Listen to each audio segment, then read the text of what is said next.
자, 오늘도 이 아침 말씀과 성령으로 충만한 이 아침 되기를 간절히 축원합니다. 주일 1부 예배는 새벽 기도 순서로 함께 진행되고 있습니다. 오늘은 시편 113편입니다. 시편을 보면 표제가 있지 않습니까? 여러분들 지금까지 113번의 설교를 들어오시면서 시편에는 표제가 있습니다. 다윗의 시, 이런 표제가 있죠. 근데 오늘 말씀해 보니까 표제가 없습니다. 그 이야기는 누가 언제 어떻게 정확히 썼는지를 알 수 없다라는 겁니다. 근데 우리가 시편 113편을 읽어보면 표제는 알 수 없고 누가 썼는지는 알 수 없지만은 분명한 의미는 알 수 있습니다. 그게 뭡니까? 바로 할렐루야라는 거죠. 할렐루야. 여러분 할렐루야 많이 듣지 않았습니까? 할렐루야는 어떤 뜻입니까? 할렐루야는 할렐이라는 동사에서 할렐루 명사로 바뀌게 된 겁니다. 그러니까 할렐루 이건 뭡니까? 할렐루 찬양하라 이런 뜻이에요. 명사죠. 명령하는 겁니다. 찬양하라. 그럼 야는 뭡니까? 이게 여호와 또 야훼. 여기에서 특별히 여호와는요 히브리어로 야크라고 불러요. 야크라고 발음함인데, 그러니까 할렐루에다가 야크라는 단어로 붙여서 이게 할렐루야가 된 거예요. 그래서 여호와를 찬양하라, 야훼를 찬양하라. 우리식으로 이야기하면 하나님을 찬양하라. 이게 뭐예요? 할렐루야라는 뜻이에요. 그렇기 때문에 할렐루야 하면 우리 어떤 상황이 있을지라도 하나님을 찬양하라 이런 뜻이에요. 여러분 오늘 이 시간 여러분 어떠한 환경 속에 나올지는 모르겠지만 여러분 하나님은 명령하세요. 너가 어떤 상황이 있을지라도 할렐루야 하나님을 찬양하라 이렇게 말씀하시는 거예요. 오늘부터 113편부터 118편까지를 할렐 시편이라고 불러요. 그러니까 할렐루야라는 말이 많이 나오는 시편이다라는 겁니다. 이스라엘 백성들은요 그 절기 때마다 예루살렘에 모여 하나님을 찬양하지 않습니까? 그 예루살렘에 오는 길을 순례길이라고 이렇게 불렀어요. 그래서 우리도 순례 여행, 스페인에 가면 순례길 이런 거 있지 않습니까? 유럽에 가면 우리나라도 저쪽 어디죠? 신안 쪽에 가면 순례길이 이렇게 있지 않습니까? 그러니까 예루살렘의 성전을 가면서 사방 곳곳에서 이스라엘 백성들이 순례길을 떠납니다. 그래서 순례길을 떠나면서 불렀던 찬양이 할렐 시편이에요. 그러니까 113편부터 118편까지는 이스라엘 백성들이 성전에 모이기 위해서 가정에서 또 성전에서 함께 모여서 불렀던 찬양이 바로 할렐 시편이다라는 겁니다. 특별히 113편과 114편은 식사를 하기 전에 불렀던 찬양이에요. 그리고 115편부터 118편까지는 식사 후에 불렀던 찬양이죠. 마태복음 26장을 보면 예수님께서 제자들과 함께 최후의 만찬을 하는 장면이 나오지 않습니까? 이 장면을 보면 예수님께서 제자들과 마지막 만찬을 하신 후에 제자들과 함께 어디에 올라가죠? 감람산에 올라가십니다. 이 장면을 마태복음에서 이렇게 기록해요. 이에 그들이 찬미하고 감람산으로 나아갔다. 그러니까 이에 그들이 찬미하고 이게 뭐예요? 식사 후에 찬양을 불렀다는 거잖아요. 식사 후에 찬양을 불렀다. 이게 뭐예요? 할렐 시편이라는 거예요. 할렐 시편. 그 장면을 연상하고 할렐 시편을 읽어보면 그러니까 마음과 코끝이 찡해지는 감정을 우리가 느낀다는 거죠. 그리고 예수님께서 그 십자가를 지시기 위해서 걸어가시면서 제자들에게 이렇게 말씀하시죠. 마태복음 26장 46절에 보면 일어나라 함께 가자 보라 나를 파는 자가 가까이 왔느니라. 일어나라 함께 가자. 여러분 예수님께서 이 땅에 오셔서 이 육신의 이 몸을 입고 오셨기 때문에 우리와 똑같은 고통을 받으신 분이시거든요. 그러니까 예수님께서 십자가에 달려 돌아가시기 위해서 진통제를 맞으신 것이 아니고 그냥 진통제 없이 그냥 십자가에 지신 거예요. 이 고통은 이루 말할 수가 없는 거죠. 이 고난의 잔을 피하고 싶어서 예수님께서 도망가고 싶은 마음이 왜 없겠습니까? 그래서 주님께 하나님께 기도하잖아요. 하나님 이 고난의 잔을 나에게 피하게 해주십시오. 얼마나 고통스러웠으면. 그러니까 마음으로도 피하고 싶었고 도망가고 싶었고 그러나 하나님의 뜻이 어디 있는지를 생각한 거예요. 그리고 하나님이 이끄시는 길로 내가 나아갑니다. 그래서 십자가를 지시지 않았습니까? 이 예수님께서 이 기도가요 예수가 그리스도 되심을 정확하게 보여주는 가장 대목적인 기도입니다. 예수님께서 우리에게 소중한 까닭이 무엇입니까? 하나님의 뜻이 아무리 힘들어도, 하나님의 뜻이 아무리 위험하다는 표현을 그랬지만, 아무리 고질고 어려움이 있어도 예수님은 아멘 하셨다라는 거예요. 그러니까 여러분, 예수님이 우리에게 소중한 이유가 거기 있는 거예요. 예수님은 하나님의 뜻이 아무리 힘들고 고난스러워도 아멘이 되기 위해서 그 고난의 길을 피하지 않고 걸어가셨다는 거예요. 인간적인 뜻은 과감하게 내려놓고 싶지만 하나님의 뜻이 있기 때문에 인간의 뜻을 과감하게 내려놓을 수 있었다는 거죠. 바로 그 결정과 여러분 그 삶 속에 하나님의 아들이신 예수가 그리스도 되심을 가장 우리에게 보여주는 장면이지 않겠습니까? 바로 그 고난과 순환의 여러분 시점에서 예수님이 불렀던 찬양이 바로 할례시편이라는 거예요. 할례시편. 그만큼 이스라엘 백성들이 많이 불렀던 찬양입니다. 자, 1절 말씀 볼까요? 1절 말씀 함께 보겠습니다. 시작. 할렐루야. 아멘. 여호와의 종들아. 여기 여호와의 종들이라는 뜻은 뭘까요? 우리가 일반적으로 알고 있는 종은 둘로스라는 단어예요. 이게 뭐죠? 노예라는 뜻이에요. 노예. 종. 근데 여기서 나오는 여호와의 종들아, 이 종이라는 것은 노예가 아닙니다. 여호와의 종들아, 하나님과의 관계를 맺고 있는 예배자를 이야기하는 거예요. 예배자. 하나님과의 관계를 맺고 있는 종들이 해야 하는 일들은 분명하죠.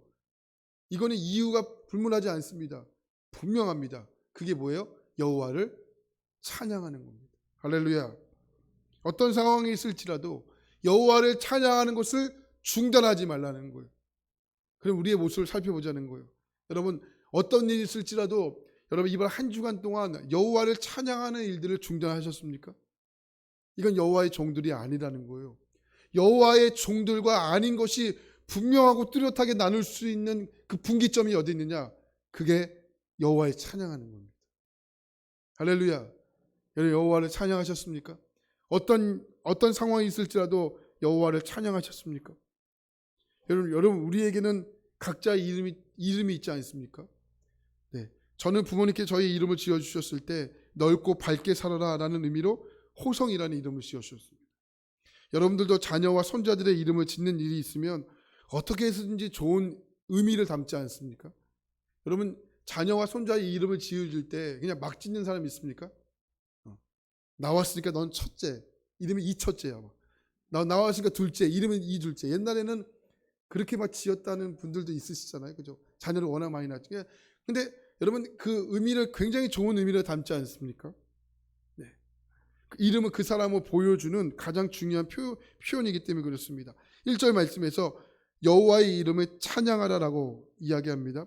세상 사람들을 보십시오. 하나님이 없다라고 이야기하지 않습니까? 그런데 생각을 해보십시오. 하나님이 없는데 하나님의 이름이 생길 수가 있습니까? 하나님의 존재가 없는데 하나님의 이름이 생길 수가 있는 겁니까? 예를 들어 강아지라는 존재가 없는데 강아지의 이름이 생길 수 있습니까? 없어요. 존재가 있기 때문에 이름이 생기는 거라고요. 그죠? 저의 존재가 없으면 저의 이름은 없습니다. 저의 존재가 있기 때문에 저의 이름이 있는 것이죠. 여러분 집에 앉아있는 장의자, 이 장의자라는 존재가 없으면 장의자라는 이름이 붙여져 있을까요? 이게 불가능한 거라고요. 그러니까 이 땅의 모든 것들은 존재하기 때문에 이름이 붙여져 있는 거라. 이런 의미에서 마찬가지지 않습니까? 하나님이 존재하기 때문에 하나님의 이름이 있는 거예요. 오늘 여호와를 찬양하라라고 말씀하는데요. 이스라엘 백성들은요. 여호와라는 이름을 부를 수가 없었습니다. 이스라엘 백성들에게는 하나님의 이름을 함부로 부를 수가 없었습니다. 십계명에서도 여호와의 이름을 망령되게 부르지 말라 하시지 않았습니까? 이 망령되다라는 것이 함부로 부르지 말라는 뜻이에요. 이스라엘 백성들은 그걸 절감했습니다. 아, 나의 입에서 여호와의 이름을 부를 수가 없는 거구나. 그래서 뭐라고 불렀습니까? 이름을 바꿨죠. 아도나이라고 불렀어요. 아도나이. 아도나이라는 뜻이 뭡니까? 나의 주님 이런 뜻이에요. 나의 주님. 그러니까 이스라엘 백성들에게 하나님의라는 이름이 가장 강력하게 들어온 사건이 언제일까요? 바로 애굽에서 출애굽했던 사건입니다. 애굽에서 출애굽했던 그 사건 속에 이스라엘 백성들이 하나님의 이름을 가장 강력하게 느낄 수가 있었습니다. 수도 없는 많은 인생의 고비마다 어떻게 개입하시고 어떻게 구원해 주셨는지를 출애굽의 사건을 통하여 이스라엘 백성들은 경험하게 됩니다. 그래서 그들에게 있어서 여호와 하나님이라는 이름은요, 어둠에서 빛으로, 죽음에서 생명으로, 절망에서 소망으로, 할렐루야, 옮겨지게 되는 그 이름이었다는 거죠. 이런 의미에서 보면 오늘 여러분에게 있어서 여호와 또 하나님이라는 이름이 들려질 때 여러분들은 어떻게 다가오십니까? 여호와라는 이름을 우리가 듣는 순간 나에게 있어서 많은 고통과 어려움이 있었지만 그것이 아무것도 아니구나.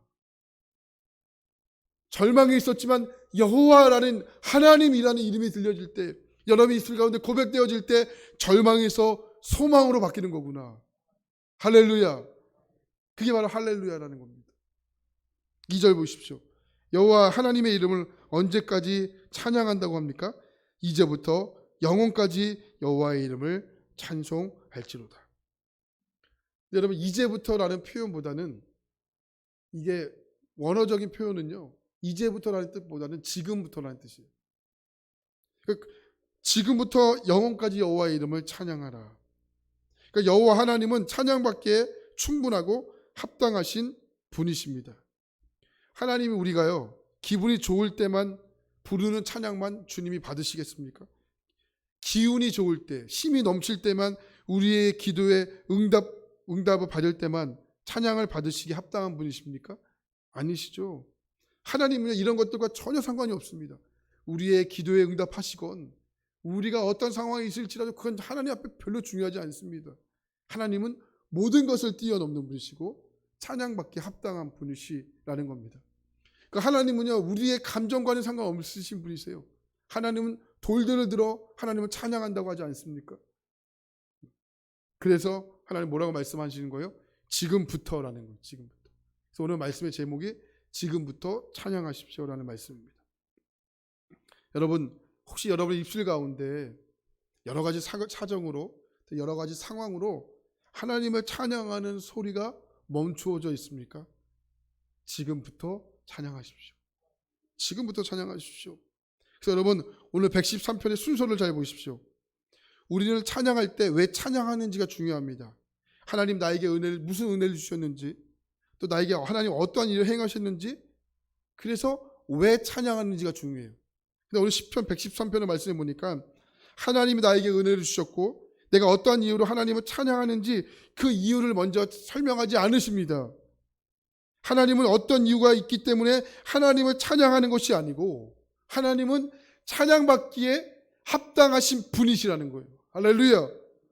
그것을 먼저 1절과 4절에서 설명하는 거예요. 너가 어떤 이유가 있던, 어떤 상황이 있던 그 이유 때문에 찬양하라, 그 말씀이 아니고 우리가 어떤 상황이 있을지라도 그것을 상관하지 않고 하나님은 찬양받기에 합당하신 자체라는 거예요. 할렐루야. 그 이유를 먼저 설명하지 않습니다. 여러분, 부모님의 입장에서 보면 자녀에게 가장 마음 아픈 일이 있다면 뭘까요? 가장 마음 아픈 말이 있다면 뭘까요? 여러분들 지금까지 살아오시면 자녀들에게 들었던 가장 마음 아픈 말이 있다면 여러분 뭘까요? 네. 아마 아버지가 어머니가 나에게 해준 것이 뭐가 있어, 이 말이 아닐까 싶어요. 이 말이 얼마나 부모의 마음에 대못을 박는 일입니까? 여러분, 낳아주시고 또 길러주신 일, 이게 얼마나 큰 일입니까? 그런데 자녀들은요, 특별히 사춘기나 또 뭐 다 커서 그럴 수도 있지만 자녀들의 입장에서는 보면 용돈을 덜 주면 꼭 이런 말을 해요. 나에게 해준 게 뭐가 있어? 막 이렇게 하잖아요. 그죠? 용돈을 조금만 덜 주면. 저도 어렸을 때 생각을 해보면, 기억을 상기시켜 보면, 운동화를 내가 사고 싶은 운동화를 안 사주고 내가 입고 싶은 옷을 안 사주면, 아니 엄마 뭐 해준 게 있다고 막 이렇게 해준. 어머니 죄송합니다. 그런 게 있었던 것 같아요. 그러니까 부모님 입에 대못을 박는 일이잖아요. 나에게 해준 게 뭐가 있어. 그러니까 어린 자녀의 입장에서는 무엇을 잘해줘야지만 부모예요. 근데 철이 들면서 깨닫는 게 뭡니까? 부모님이 나에게 이렇게 노력해 주셨구나. 이것을 깨닫는 것이 철이 들었다고 이야기하지 않습니까? 네. 마찬가지예요. 그러니까 하나님이 나에게 잘해주면 하나님이고 하나님이 나에게 잘해주지 못하면 하나님이 아니고 여러분 아니라는 거예요. 하나님은 하나님이시라는 거예요. 하나님이 1절부터 4절까지 이걸 말씀하는 거예요. 우리에게 잘해주면 너희가 찬양을 하고 내가 잘해주지 못하면 찬양하지 않고, 그게 아니고 1절부터 4절까지 하나님은 찬양받기에 합당하신 분 자체를 말씀하시는 거예요. 그리고 5절부터 8절까지를 그 이야기를 우리에게 하고 있는 거죠. 6절부터 7절까지 말씀 볼까요? 6절부터 7절까지 보면 함께 보겠습니다. 시작. 스스로 낮추사 천지를 살피시고 가난한 자를 먼지 더미에서 일으키시며 궁핍한 자를 거름 더미에서 들어세우시고. 그러니까 5절부터 8절까지 의미를 보면 우리가 왜 찬양할 수밖에 없는지를 설명하는 거예요. 하나님 어떤 분이십니까? 모든 천지를, 우리가 살아가는 이 땅을 살피시는 분이시다. 그리고 가난한 자를 먼지 더미에서 일으키시고 궁핍한 자를 거름 더미에서 들어세우시고 붙들어 주시고 희망을 주시는 분, 그게 누구시다? 하나님이시라는 거예요. 우리의 삶이 아무리 고달프다 해도 하나님은 우리를 세우세요. 붙들어 주십니다. 또한 그 속에서 희망을 주시는 겁니다. 그래서 하나님 우리에게 과감하게 말씀할 수 있는 거예요. 지금부터 찬양하라. 지금부터 찬양하라. 언제까지? 영원까지. 지금부터 영원까지 찬양하라. 여러분, 그 입술 가운데 찬양이 끊이지 않는 일들을 여러분 인생 가운데 경험할 수 있기를 축복합니다. 희한해요. 우리 입술 가운데 찬양이 끊이지 않으면 우리가 어떤 일이 있을지라도 찬양이 나오는 것을 보게 됩니다. 보게 됩니다. 이제 다음 주에 이제 교육부의 성탄절 발표회를 하는데, 지금은 그러니까 옛날에 이제 오후 예배 시간에 우리 각 부서별로 이렇게 성탄절 발표를 하지 않았습니까? 근데 올해는 저희가 사부 예배 시간에 어린 아이들 또 한 그룹, 또 이렇게 청소년까지 한 그룹, 이렇게 묶어서 두 그룹이 이제 발표회를 이제 시작을 해요. 어린 아이들은 어린 아이 나름대로, 또 이렇게 나름대로 예배 시간에 이렇게 끝내야 되기 때문에 한 10분, 15분 정도의 발표를 합니다. 근데 거기서 이제 한 그룹이 이렇게 랩을 하는 시간이 있어요. 랩을 이렇게 말을 빨리 하는 거. 그 아이들을 이제 가르치는데, 우리 이제 교육자들이 모여서, 전사님들이 모여서 초등학교 1, 2학년 애들이 랩을 할 수 있을까, 이런 마음이 이제 드는 거죠. 랩을 뺄까 이런 마음이 들었는데, 그러다 과감하게 한번 해보자. 우리 좀 이렇게 과감하게 한번 해보자. 그래서 과감하게 이제 시도를 하는데 잘할지 못할지 모르겠어요. 잘하나 못하냐가 중요한 게 아니고 아이들이 하는 것이 중요한 거니까. 근데 희한해요. 아이들이 랩을 한번 배웠는데 교회에서 랩을 하면서 손을 막 이렇게 흔들고 다녀요. 아이들이. 저희 집안에 아이디가 있지 않습니까? 1학년 아이가 있는데 집에서도 막 이렇게 이러고 다녀요. 랩을 외우려고. 와. 그러니까 저희들이 착각을 한 거죠. 다음 주에 그 랩을 여러분들에게 보여주려고 합니다. 아이들. 그래서 여러분 사부 예배 시간에 함께 오셔서 즐겁게 또 아이들의 공연, 또 하나님께 기쁨의 시간이 되었으면 좋겠습니다. 여러분, 찬양을 하면요, 우리가 어떤 상황이 있을지라도 그 고달픔이 찬양으로 바뀌는 것을 경험하게 됩니다. 그래서 주님의 말씀이 기가 막힌 거예요. 그래서 주님이 내일부터 찬양하라 하지 않고 뭐라고 하세요? 지금부터 찬양하라. 저는 오늘 말씀을 붙잡고 여러분에게 선포합니다. 여러분이 어떠한 상황이 있을지라도 그 상황이 저는 모릅니다. 그러나 하나님 말씀을 선포합니다. 지금부터 찬양하십시오. 그 찬양 가운데 역사가 일어나게 될 것입니다. 그래서 우리의 인생도 할렐루야로 시작해서 할렐루야로 마무리하는 찬양이 가득한 인생이 되길 축복합니다. 일이 잘 되건 일이 잘 되지 않건 상관하지 말고 우리가 해야 할 일을 하는 거죠. 그게 뭐예요? 지금부터 찬양하는 겁니다. 환경은 우리가 바꿀 수 없습니다. 상황은 우리가 어떻게 바꿀 수 없습니다. 그러나 우리가 할 수 있는 것은 있어요. 우리의 입술을 열 하나님을 찬양하는 것. 찬양하는 겁니다. 성경에 보면 어려운 상황 속에서도 하나님을 찬양했을 때 놀랍게 일어나는 일들이 가득하게 됩니다. 바울과 실라가 보실까요? 감옥에 갇혔죠. 할 수 있는 것이 아무것도 없습니다. 근데 그들이 뭐합니까? 한밤중에 일어나 하나님을 찬양하죠. 그러다 어떤 일이 일어납니까? 지진이나 옥문이 열리는 놀라운 역사가 일어나게 되지 않습니까? 이스라엘 백성들 홍해가 앞에 가로막혀 있었을 때 모세가 한 일이 뭡니까? 지팡이 일들로 하나님을 찬양한 거죠. 그래서 어떤 일이 일어납니까? 홍해가 열리는 놀라운 일이 일어나고 있지 않습니까? 엘리사의 군대가, 엘리사가 정말 도단상을 둘러쌌을 때 그 엘리사의 사환이 엘리사의 차주아가 이렇게 이야기합니다. 우리가 죽게 되었습니다. 이때 엘리사가 기도하지 않습니까? 그러니까 엘리사의 사환이 영안이 열려요. 영안이 열려서 주의 천사가 도단상을 둘러싸고 있는 것을 보지 않습니까? 찬양하는 겁니다. 찬양하는 겁니다. 찬양은 놀라움이 있습니다. 하나님 우리 만드신 이유가 뭡니까? 이사야 말씀 보니까 찬양하기 위해서 만들었다. 여러분의 삶이 찬양이 되어 주십시오. 여러분의 입술이 찬양이 되어 주십시오. 여러분의 말이 찬양이 되어 주십시오. 하나님 그것을 통하여 영광 받으실 겁니다. 우리가 알 수 없는 엄청난 힘이 그 찬양 속에 있을 겁니다. 여러분 지금부터 하나님을 찬양하십시오. 찬양이 멈추었다면 지금부터 찬양할지어다. 찬양의 일들이 가득한 인생 되기를 간절히 축원합니다. 기도하겠습니다. 지금부터 영혼까지 찬양할지어다. 하나님 우리에게 분명히 말씀합니다. 지금부터 찬양하라. 어떤 상황에 놓여 있을지라도 찬양을 멈추지 말라. 찬양은 우리의 상황을 바꿀 수 있는 힘입니다. 아니 우리를 바꾸는 힘입니다. 하나님 우리 어떤 상황이 있을지라도 할렐루야 여호와를 찬양하라.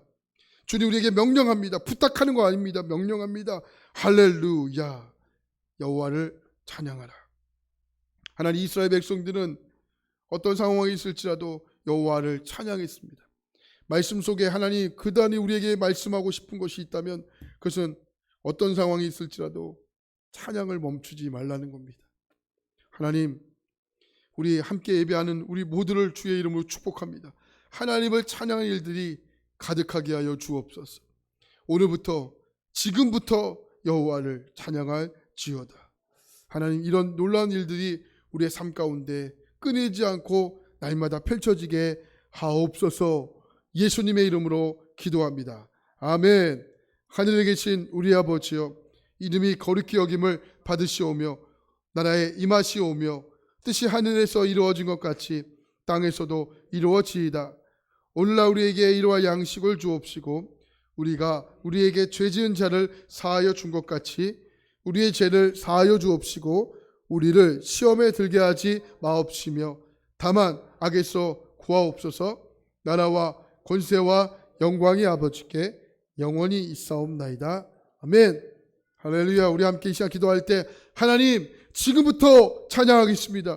내 인생 가운데 찬양이 끊이지 않겠습니다. 찬양은 나를 바꾸는 엄청난 힘입니다. 나를 지으신 이유가 찬양에 있습니다. 하나님 어떠한 이유에서도 하나님을 찬양하는 멈춘 일들이 일어나지 않게 하여 주시옵소서. 우리 다시 한번 붙잡고 말씀을 기억하며 주님의 한번 부르시고 기도하신 다음 돌아가시겠습니다. 주여